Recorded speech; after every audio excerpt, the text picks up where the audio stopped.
Bienvenue à une émission de Carnet animal qui est faite à la SPA, en compagnie de moi, Marie-Josée, directrice à la SPA de Victoriaville. Et aussi, j'ai invité aujourd'hui Jean-Luc Deschênes à nous parler d'un sujet assez difficile à parler, qui est l'euthanasie chez les animaux. Oh. Merci d'être présent avec nous pour ce sujet qui est quand même, c'est un sujet difficile à parler parce qu'on parle de mort, on parle d'euthanasie. C'est sûr que c'est un sujet qui est très émotif pour les propriétaires d'animaux. Donc, c'est sûr qu'il faut toujours porter ça avec doigté. Puis aujourd'hui, pourquoi j'emmène ce sujet-là avec vous, c'est que je voulais regarder un peu par rapport à la SPA et par rapport aussi aux gens qui sont mis devant la situation de penser à l'euthanasie chez leur animal, avec leur animal. Ici, à la SPA, c'est une réalité qui est assez particulière parce que notre but premier, c'est de sauver puis de protéger les animaux.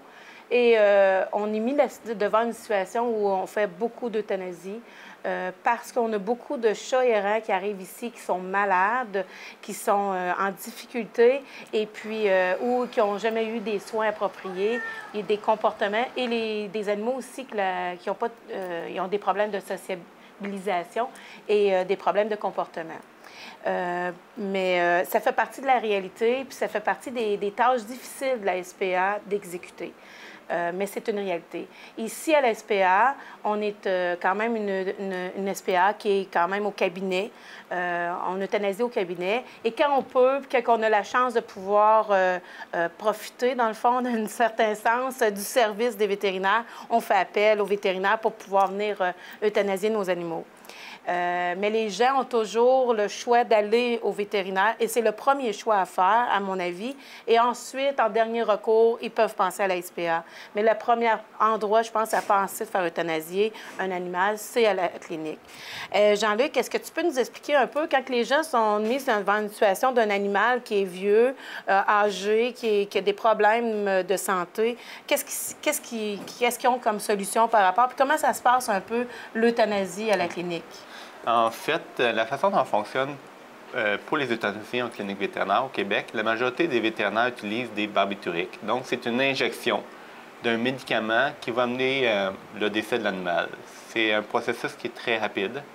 Donc, on veut toujours qu'on procède à une euthanasie, que ça soit fait de façon douce pour l'animal, qu'il n'y ait pas de douleur, qu'il n'y ait pas de stress et que le décès de l'animal se fasse le plus rapidement possible. Donc, on veut que ça se passe bien pour l'animal et pour le propriétaire. La façon dont on procède, on pose toujours un cathéter, qui est un tube dans la veine de l'animal pour pouvoir injecter le médicament directement dans les veines.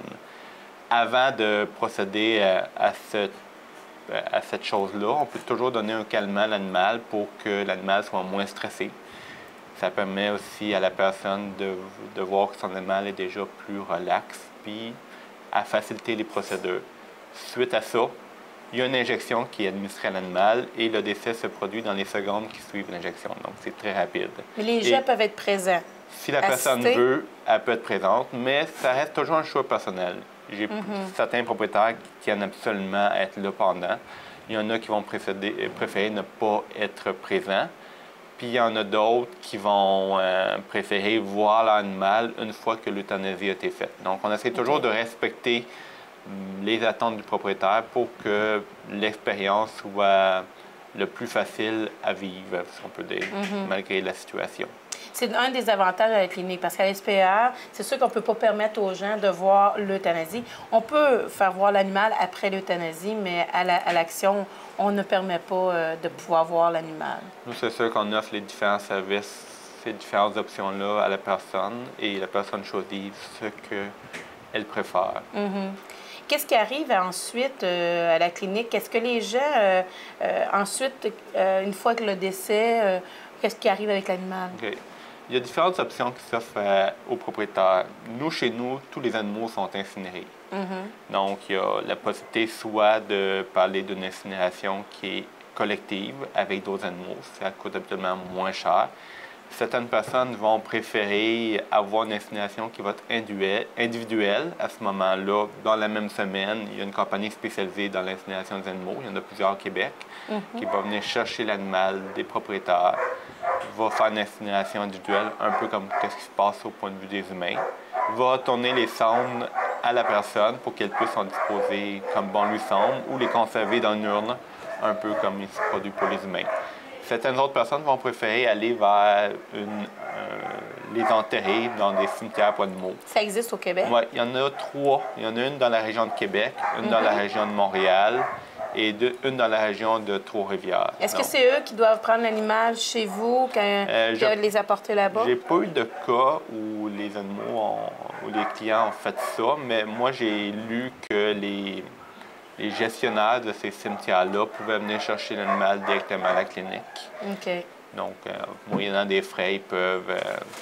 ils sont pas obligés de tout s'occuper de ça.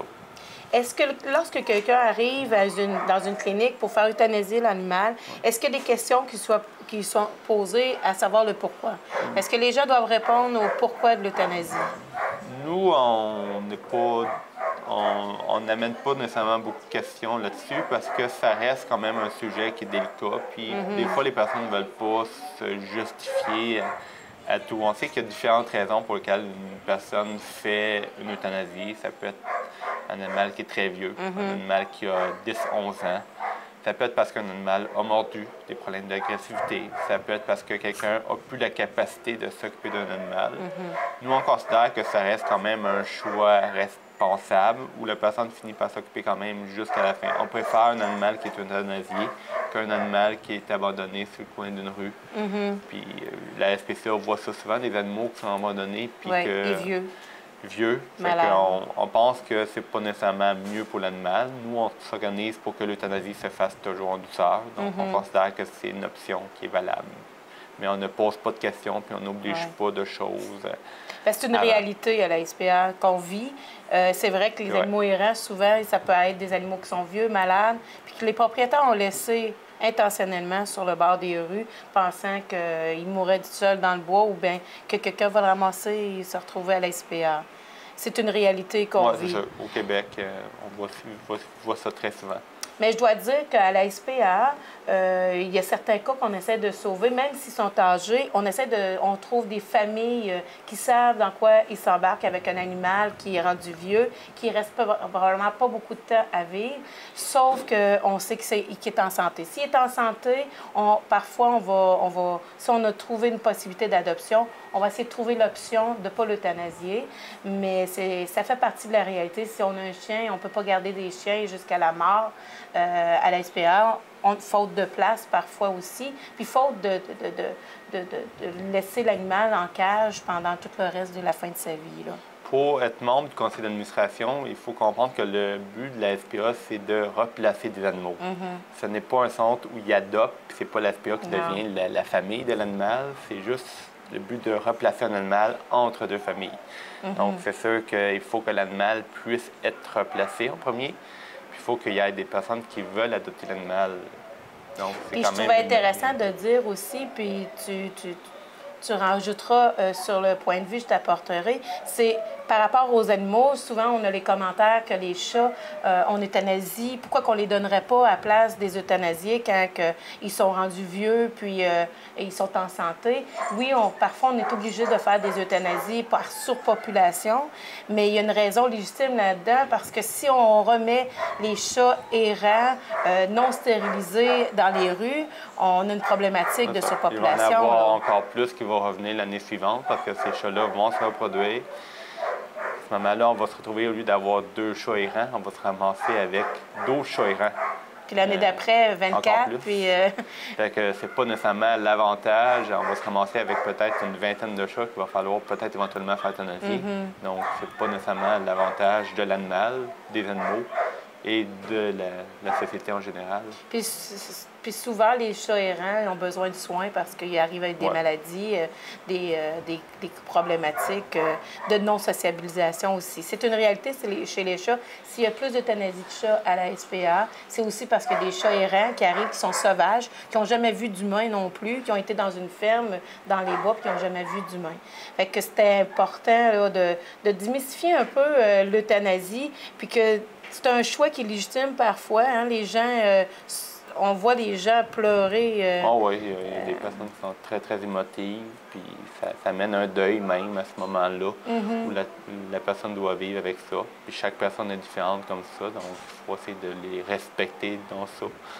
Puis autant, on a vu à la SPA aussi des fois des cas de gens qui voulaient tellement garder leur animal longtemps, qui étaient rendus trop vieux et très malades, puis ils n'avaient pas pensé la possibilité ou ils ne voulaient pas penser à la possibilité de l'euthanasier, puis l'animal était rendu qu'il en souffrait vraiment beaucoup. C'est sûr que l'acharnement thérapeutique peut exister au point de vue des animaux, donc il faut...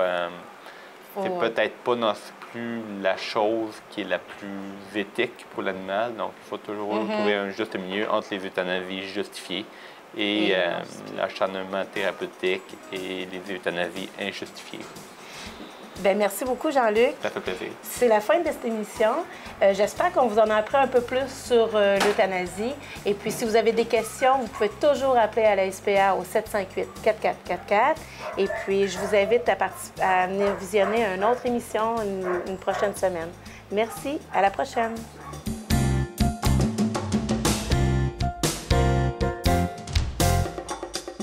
Quelle belle truffe! Savez-vous que chaque chien possède une truffe unique permettant de l'identifier, tout comme les empreintes digitales chez l'être humain? Alors, la truffe que j'ai identifiée aujourd'hui est celle de la belle Dixie.